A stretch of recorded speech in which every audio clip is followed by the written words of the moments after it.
அஜித்குமாரின் மரணத்திற்கு காரணமான விசாரணை உத்தரவை பிறப்பித்த அதிகாரி யார் என நாம் தமிழர் கட்சியின் தலைமை ஒருங்கிணைப்பாளர் சீமான் வினவியுள்ளார்.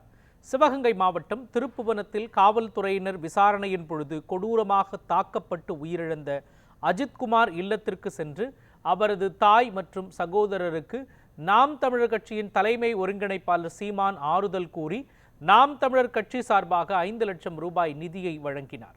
அதன் பிறகு செய்தியாளர்களுக்கு பேட்டியளித்த அவர், தாம் நடத்த அனுமதி கேட்கும் போராட்டங்களில் பல நெறிமுறைகளை வகுக்கும் காவல்துறை அஜித்குமார் மீதான விசாரணையில் நீதிமன்ற விதிமுறைகளை பின்பற்றாதது ஏன் என்று வினவினார்.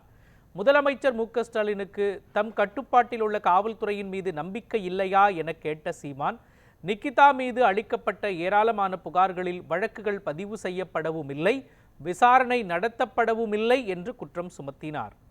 இப்போ காவலர்கள் விசாரணை என்கிற பேரில் நீங்கள் பார்க்குறீங்க, அவங்க காவல் நிலையத்தில் போய் முறைப்படி புகாரை அடிச்சிருக்கணும். முதல்ல அந்த புகாரின் அடிப்படையில் முதல் தகவல் அறிக்கை எஃப்ஐஆர் குற்றப்பதிவு நடந்திருக்கணும்.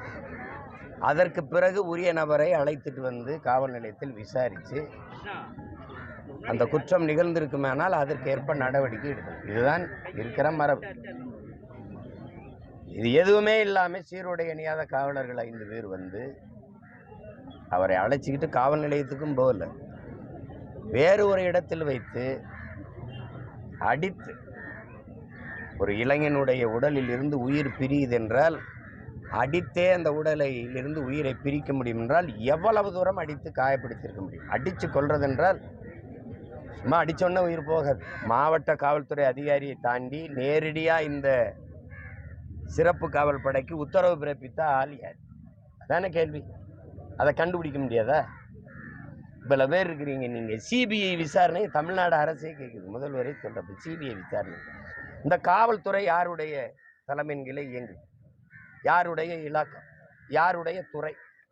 மாண்புமிகு தமிழர் முதலமைச்சருடைய துறை தான் காவல்துறை, உளவுத்துறை, சிபிசிஐடிங்கிற சிறப்பு விசாரணை பிரிவெல்லாம். உங்கள் காவல்துறையின் மேலே நம்பிக்கை இல்லையா? எதுக்கு சிபிஐ விசாரணை கேட்குறீங்க? மத்திய புலனாய்வு விசாரணை எது கேட்குறீங்க? எது கேட்குறீங்க?